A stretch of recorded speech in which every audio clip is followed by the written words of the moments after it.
All right, Francis Ngannou, the Predator, the former baddest man on the planet, still wants to fight Jon Jones. That is correct.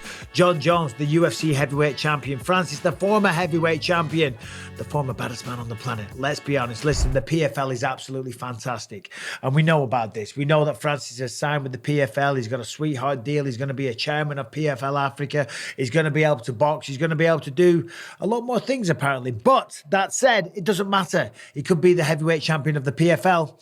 That does not make him the baddest man on the planet. And that is not me trying to offend Francis Ngannou. I am smarter than that, trust me. But the reality is styles make fights, okay? And look at the common opponents. And MMA math does not stack up. But Francis beat Cyril Gane via decision. Jon Jones took him out there, hardly broke a sweat, took him down, tapped him out, made it look easy, relatively easy. No offense, Cyril Gane, love that guy as well. However, listen, he's with the PFL.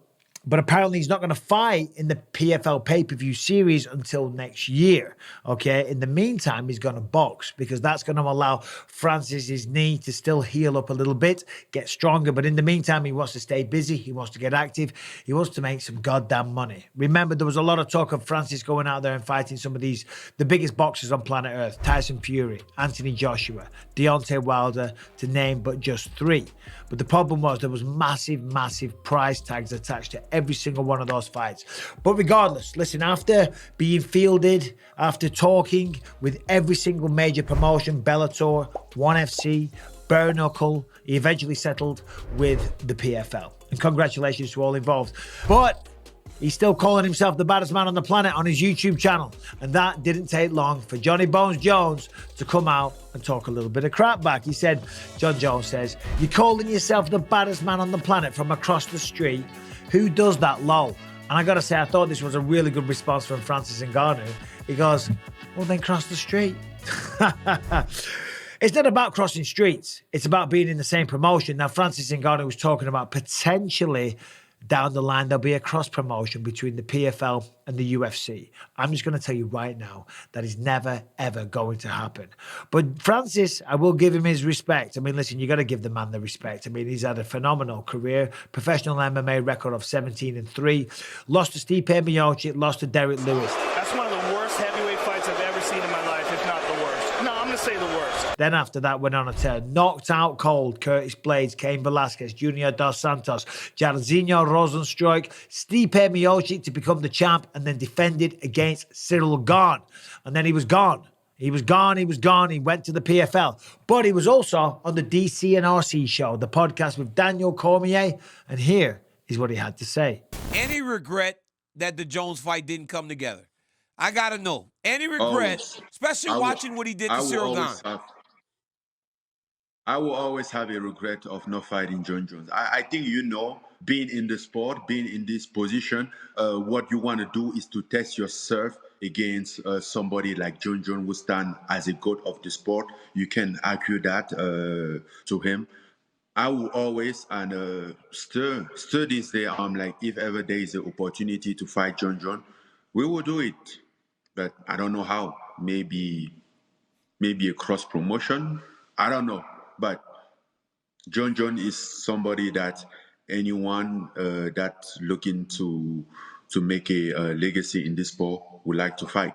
And he's absolutely right. Of course, anybody that wants to have a legacy in the sport of mixed martial arts, and if you are a heavyweight, and Jon Jones is now the heavyweight champion of the world, that's the fight. That's the money fight. That's the real fight. That's the real test. Listen, Jon Jones is the greatest of all time. I don't care what anyone says about that. Now, listen, because of money, because of whatever Francis wanted or whatever the situation was, okay, that's behind closed doors. Francis didn't really go into too much detail about any of that stuff, and I respect him for that, but he's gone. He's gone, like Cyril Gane. He's gone over to the PFL. That fight's not going to happen. It's not going to be a cross-promotion. That is never, ever going to happen. Fedor Emelianenko wanted to do that. His management team from M1. When Fedor was going to sign with the UFC, apparently Dana and Lorenzo made him an insane offer but they wanted to do a cross promotion. That's why Fedor never fought in the UFC. So what's going to happen? Well, Jon Jones is going to continue fighting at heavyweight. We don't know how long. He's probably going to fight Stipe Miocic in Madison Square Garden November this year. Cannot wait for that one. But what's Francis Ngannou going to do? Well, as I said, at the moment, he's talking about boxing for about another year. So who are some of the people that he might fight in the boxing world? Look, listen, it's kind of risky for any boxing promoter to have somebody like Francis Ngannou, who was an 0-0 boxer, let's be honest, even though he's the UFC heavyweight champ or former UFC heavyweight champ. He's still an absolute beginner in boxing. He hasn't had a single professional fight. So to allow one of these promoters to allow their top draws, a Tyson and Anthony Joshua, a Wilder, whatever, to go up against somebody like that, who does have that kind of punching power, that is capable with a puncher's chance of knocking him out, that is a very, very risky maneuver, okay? But the four biggest names right now, they're all locked up for a massive payday going down in Saudi Arabia in December this year. Tyson Fury, apparently he's fighting Alexander Usyk for all the four major titles. Anthony Joshua versus Deontay Wilder. And the money on the line for these fights is supposed to just be absolutely astronomical. Through the roof. We're talking hundreds of millions, if not $1 billion. I mean, the Saudis are throwing the money around. So who does that leave? Well, maybe Andy Ruiz. Got a record of 35-2. A former WBA and IBF champion. Ruiz was hoping for a July date versus Tyson Fury, but it doesn't look like that's now going to happen. Other options, Zhilei Zhang, 25-1. Dillian White, 29-3. They will be solid tests. They will be good names. Big baby Jarrell Miller, undefeated, 27-0. But nobody wants to work with him, so he's out in the Middle East right now. Maybe that might be a potential for him. But look, listen, those fights that I just mentioned, Zhang, Dillian White, Jarrell Miller, they're not the $20 million paydays that Francis Ngannou is looking for. Now, listen, some people, some boxers, I'm talking about Billy Joe Saunders, a former two-division champ in boxing, has come out the woodwork and said, here's what he said, his quote, not mine. Francis Ngannou is an ignorant wanker that won't last 3 rounds in boxing with any heavyweight that knows how to box. Well, of course, a boxer's going to say that because boxers like to talk crap about mixed martial arts, okay? And mixed martial arts like to say that boxers, well, they're incomplete fighters. And both are kind of true in many ways, but still, whatever. What do we think is going to happen? Well, maybe Francis Ngannou does have a boxing fight, and if he does, I wish him nothing but the best of luck because he's representing the sport of mixed martial arts. So good luck to him there. And I'm excited to see who he's going to fight in the PFL because in the PFL, the problem is, you know, going back to what Jon Jones said, he said, how do you call yourself the baddest man in the world when you're across the street? Well, the side of the street that Francis is on, there's not many people to fight.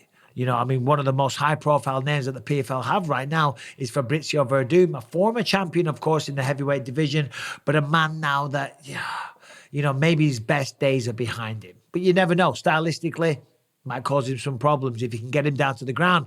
Verdum's one of the best grapplers that the UFC saw, certainly in the heavyweight division. So Francis Ngannou says he still wants to fight Jon Jones. And, of course, got to respect that. But I don't think it's ever going to happen. Not anytime soon, that's for damn sure. And besides, Jon Jones says, listen, maybe he retires after the Stipe Miocic fight in Madison Square Garden. So what do you think of all of that? Let me know in the comments. Who do you think Francis Ngannou will end up fighting first in boxing and in the PFL? And do you think Jon Jones and Francis will ever bring it on? Come on, get it on? I don't think so. Anyway, you guys take care. Thanks for watching. Subscribe, ring the bell. See you soon.